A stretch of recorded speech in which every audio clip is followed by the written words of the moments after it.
Hello and welcome to SKB Shots. So ఇవాల్టి match Eden gardens లో KKR versus RR. అటు east ఇటు west ఏం జరగబోతోంది, కానీ క్రికెట్ మాత్రం ఒక బెస్ట్ డిస్ప్లే అనేది ఆన్ కార్డ్స్ ఉంటుంది అనిపిస్తుంది. ఎందుకంటే కేకేఆర్ అద్భుతంగా ఆడారు, ఒకే ఒక గేమ్ ఆడిపోయారు. ఆర్ఆర్ చాలా బాగా ఆడుతున్నారు, ఒకే ఒక గేమ్ ఆడిపోయారు. డబుల్ ఫిగర్స్ లో ఆల్రెడీ ఉన్నారు. సో ఆ లీడ్ ఇంకొంచెం ఎక్స్టెండ్ చేసుకుంటారా, లేకపోతే కేకేఆర్ వచ్చి మేము కూడా ఉన్నామంటారా? ఏం జరగబోతోంది ఈ మ్యాచ్ లో? Let's get start.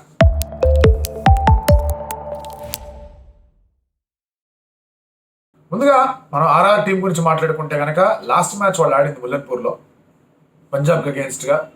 టాక్టికల్గా కొన్ని ఫ్లాస్ కనిపించే వాళ్ళ దగ్గర నుంచి, but lot of players are not there in the squad. Lot అనే పదం ఎందుకు వాడుతానంటే బట్లర్ చాలా ఎక్కువ కాంట్రిబ్యూట్ చేస్తాడు, అతను లేడు. అశ్విన్ చాలా చాలా గట్టిగా కాంట్రిబ్యూట్ చేస్తాడు, అతను లేడు. అండ్ తర్వాత నంద్రే బర్గర్ కూడా టీంలో లేడు. సో అలాంటి పరిస్థితుల్లో దే డీడ్ వెల్. అండ్ ఇప్పుడు వాళ్ళందరూ కనుక రెడీగా ఉన్నారంటే, కొంచెం టైం కూడా దొరికింది కాబట్టి వాళ్ళందరూ కనుక రెడీగా ఉన్నారంటే it's going to be a feast.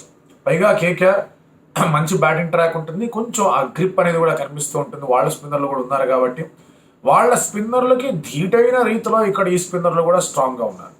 So ఇది స్పిన్నింగ్ ఒక రకంగా కాంట్రిబ్యూషన్స్ పరంగా కానీ, రెప్యుటేషన్ పరంగా కానివ్వండి, బలం పరంగా కానీ మనం చూసుకుంటే ఇద్దరికిద్దరు సరి సమానంగా ఉన్నారు. అండ్ అందుకే ఈ స్పిన్నర్లు ఎవరు బాగా వేస్తారో వాళ్ళే మ్యాచ్ గెలుస్తారు అనిపిస్తుంది. అండ్ అలాగే ఆర్ఆర్ మిగతా టీం అంతా మీరు చూసుకుంటే will they again go with Keshav Maharaj. అది డిపెండ్స్. ఒకసారి వెళ్ళి చూస్తారు, డ్యూ ఏమైనా పడిందా అది అంతా చూసి దాని మీద డెసిషన్ తీసుకుంటారు. ఒకవేళ టర్న్ ఉంది అంటే కనుక అబ్సల్యూట్లీ నో డౌట్ ముగ్గురు ఆడేస్తారు. ఇప్పుడు వాళ్ళ బ్యాటింగ్ విషయానికి వచ్చేస్తే కనుక లాస్ట్ టైం సంజు శాంసన్ చెప్పాడు, మిగతా అంత ఆర్డర్ సెట్ ఉంది కాబట్టి మేము దాన్ని మార్చే ప్రయత్నాలు చేయలేదు అని చెప్పి ఇట్స్ వన్ టైం ఎక్స్పెరిమెంట్ అని కూడా చెప్పాడు. సో బట్లర్ వచ్చాడంటే కనుక ఒకటి మాత్రం గ్యారంటీ, దట్ ఒక ఫారెన్ ఆప్షన్ అనేది లోపలికి వస్తుంది. బోల్ట్ ఉన్నాడు, బట్లర్ ఉన్నాడు, హెడ్మైర్ బాగా ఆడాడు. సో రోమన్ పవల్ మళ్ళీ వెనక్కి వెళ్తాడేమో అనిపిస్తుంది. అతను వెనక్కి వెళ్ళాడంటే కనుక అగైన్ ఇట్ డిపెండ్స్ ఎవరు వస్తారు లోపలికి. ఇండియన్ కంటింజెంట్ ఎవరన్నా తీసుకొచ్చి బ్యాలెన్సింగ్ ఏమైనా చేస్తారు లేదా అవసరం లేదా అనేది ఒక ప్లా. ఎందుకంటే అశ్విన్ అలాగే వెనక్కి వస్తున్నాడు. సో ఓవరాల్గా వాళ్ళ టీం చూసుకుంటే కనుక బట్లర్, జైస్వాల్, తర్వాత శాంసన్, రియాన్ పరాగ్ టాప్ 4 సెట్ అయిపోయారు. ఆ తర్వాత 5, 6, 7లో they keep experimenting. So I think Dhruv Jurel should bat at 5. Dhruv Jurel bat 5 అయితే బాగుంటుంది. హెడ్మైర్ ఉన్నాడు కాబట్టి హెడ్మైర్ నెంబర్ 5లో బ్యాటింగ్ చేస్తారు. 6లో జురేల్, 7లో అశ్విన్ ఉన్నాడు. ఆ తర్వాత వాళ్ళకి ఆవేష్ ఉన్నాడు. Then Boult is also there. ఆ తర్వాత చహల్ని వాళ్ళు బ్యాటింగ్ అప్పుడు వద్దనుకుంటారా, తీసుకుందాం అనుకుంటున్నట్టు ఇస్ దేర్ విష్. ఎందుకంటే నంద్రే బర్గర్ వచ్చాడు, కేశవ్ మహారాజ్ అంటే బ్యాటింగ్ చేస్తాడు. నంద్రే బర్గర్ ఉన్నట్టు కానీ ఇంపాక్ట్గా ఉంటాడు. సో టీం అంతా కూడా బాగానే సెట్గా హ్యాపీగా కనిపిస్తుంది. ఒకటే ఏంటంటే లాస్ట్ 2 మ్యాచ్లు తడబాటు కనిపించింది. లాస్ట్ మ్యాచ్ గెలవడంతో వాళ్ళకి ఊరట లభించింది. ఇక్కడ తడబాట్లు చేయకుండా ఇంకొంచెం ఆ ప్లే ఆఫ్ స్పాట్కి దగ్గరగా వెళ్ళే ప్రయత్నం చేయాలి. 2022లో వాళ్ళు ఫైనల్స్లో ఓడిపోయారు. 2023 వాళ్ళ ఆరంభం బాగుంది, కానీ ఆ తర్వాత ఈ ఫేజ్ నుంచి మ్యాచ్ ఓడిపోవడం మొదలుపెట్టారు. ప్లే ఆఫ్స్కి వెళ్ళలేకపోయారు అంత మంచి స్టార్ట్ పెట్టుకొని. సరే లాస్ట్ వాళ్ళకి ఆల్రౌండర్ ఇష్యూ అది ఇది అని మాట్లాడుకున్నారు. ఇంపాక్ట్ ప్లేయర్ ఉన్నా కూడా వాళ్ళకి ఏదో ప్రాబ్లం వచ్చింది అది ఇది అని. బట్ ఇప్పుడు వాళ్ళు బ్యాక్ చేస్తున్న players are doing well. Avesh ఖాన్ని తెచ్చుకొచ్చారు, ఈజ్ డూయింగ్ వెల్. రియాన్ పరాగ్ని 6 ఏళ్ళ నుంచి బ్యాక్ చేస్తున్నారు, బాగా ఆడుతున్నాడు. అండ్ ఒకటి జైస్వాల్ కొంచెం మన లాస్ట్ మ్యాచ్ కూడా టచ్లో కనిపించాడు. ఇంకొంచెం టచ్లోకి వచ్చి కుమ్మేస్తే సరిపోతుంది. కేకేఆర్ వైపు వెళ్దాం. చెన్నై మ్యాచ్ మర్చిపోండి కాసేపు. మిగతా అన్ని మ్యాచ్ల్లో కూడా వాళ్ళ అగ్రెసివ్ ఓపెనింగ్ పార్ట్నర్షిప్ కానీ, ఓపెనింగ్ డిస్ప్లే ఏదైతే ఉందో వాళ్ళకి మ్యాచ్లు గెలిపించే ప్రయత్నం చేసింది, along with some good finish. మీరు లాస్ట్ మ్యాచ్ చూస్తే కనుక it's walk on the park for చాలా చాలా easy walk on the park అయిపోయింది కేకేఆర్కి. ఎందుకంటే అక్కడ ఆపలేకపోయారు, ఇంపాసిబుల్ అయిపోయింది సాల్ట్ ఆపడం. సో ఏ రీతిలో అటాక్ అనేది జరిగిందో ఒకసారి ఆలోచించుకోవచ్చు. వీళ్ళు అఫ్కోర్స్ మోహన్ బగాన్ జెర్సీస్తో వెళ్ళారు. Mohan Bagan team Lucknow super Giants owners ఒకళ్ళే కాబట్టి ఆ జెర్సీతో వెళ్ళినా రొమారియో షెపర్డ్ సరే నో బాల్ గురించి మనం మాట్లాడుకున్నా, దానివల్ల మ్యాచ్ టర్న్ అయిందని మనం ఆ వీడియోలో మాట్లాడుకున్నా. But look at what Salt has done. అంటే కేకేఆర్కి ఎంత బలం అనేది చేకూర్చిందో చూడండి. సాధారణంగా మనం మాట్లాడుతున్న ఉప్పు ఎక్కువ వేసుకోక బాబు బీపీకి మంచిది కాదు అని. ఇక్కడ ఉప్పు ఎక్కువ ఉంటేనే బీపీకి మంచిది, అవతల వాళ్ళ బీపీకి బాగా పెరుగుతుంది. సో సాల్ట్ బాగా ఆడడం అనేది చాలా ఇంపార్టెంట్. దానితో నరేన్ ఎక్స్పెరిమెంట్ ఈసారి వర్కౌట్ అవుతుందని ఇంకొక క్వశ్చన్ మార్క్ ఉంది. ఎందుకంటే బెటర్ ఫాస్ట్ బౌలింగ్ యూనిట్ అనేది కనిపిస్తుంది. అక్కడ బోల్ట్ ఉన్నాడు, కుదిరితే బర్గర్ ఉంటాడు, లేదంటే ఆవేష్ ఖాన్ ఉంటాడు. So good fast bowling unit. But ఆ హెడ్ ఆన్ ఛాలెంజ్ అనేది తీసుకుంటారు. ఏముంది బోల్ట్ ఆవేష్ లేదా బర్గర్ వేస్తుంటే ఒక 10 బాల్ 20 కొట్టినట్టు అయిపోయా, మ్యాటర్ సెటిల్. అంతకన్నా ఎక్కువ అక్కర్లేదు నరేన్ దగ్గర నుంచి. ఆ స్ట్రైక్ రేట్తో ఆ రన్స్ రావాలి. సో ఆ యాంగిల్ కూడా వెయిట్ చేసుకుంటూ ఉండొచ్చు. బట్ ఆ ఎక్స్పెరిమెంట్ అనేది వర్కౌట్ కాలేదంటే ఆ తర్వాత వాళ్ళకున్న ప్రాబ్లమ్స్ అనేవి కనిపిస్తూ ఉంటాయి. వన్ గుడ్ థింగ్ వాళ్ళకి last match Lucknow super joints against ఏమైందంటే అయ్యర్ అతనైన స్టైల్లో అతను హ్యాపీగా ఆడుకున్నాడు, ఎటువంటి ప్రాబ్లం కూడా క్రియేట్ చేయలేదు. సాల్ట్ ఎలాగో బాధ వదలబడేస్తున్నాడు, అయ్యర్ తన మంచి టచ్లోకి అతను వచ్చాడు, అతని రోల్ రెస్పాన్సిబిలిటీ అదే అని చెప్పేసి గ్రహించాడు. సో ఇప్పుడు ఇక్కడ నితీష్ రాణాని ఎట్లా తీసుకొని రావాలి ఫ్రేమ్ ఆఫ్ థింగ్స్లోకైనా ఆలోచన ఉంటుంది. రింకు సింగ్ని కొంచెం ముందు ఆడిస్తే ఎలా ఉంటుందని ఆలోచన కూడా ఉండొచ్చు. ఒకవేళ ఫస్ట్ బ్యాటింగ్ చేస్తున్నారంటే గివ్ రింకు మోర్ డెలివరీస్, కాస్త ఎక్కువ బాల్స్ ఫేస్ చేసే అవకాశం ఇస్తే రింకు చాలా బాగా ఆడగలడు.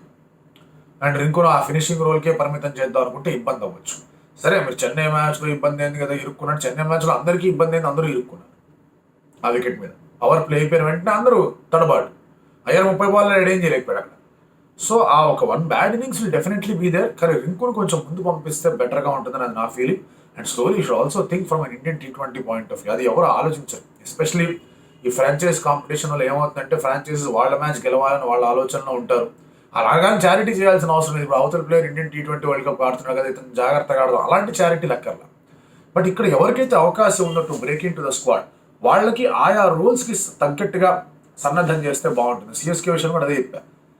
దుబై బౌలింగ్ చేయాలి, బౌలింగ్ చేయకపోతే ఇబ్బంది అవుతుంది. గ్లాడ్ దట్ ఈ ఫీల్డెడ్, మన మ్యాచ్లో తను ఫీల్డింగ్ అయినా చేసాడు, లేదంటే హాయిగా బ్యాటింగ్ ఆడి కూర్చుంటే వర్కౌట్ కాదు.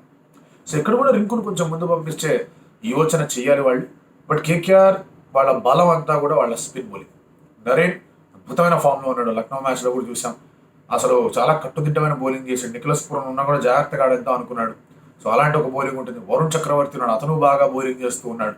వాళ్ళకి ఇంకా స్పిన్నర్ కావాలంటే వాళ్ళ దగ్గర ఆప్షన్స్ లేకపోలేదు, ఉన్నాయి కూడా. వాళ్ళ ఫాస్ట్ బౌలింగ్ విషయానికి వస్తే Harshit Rana is doing well.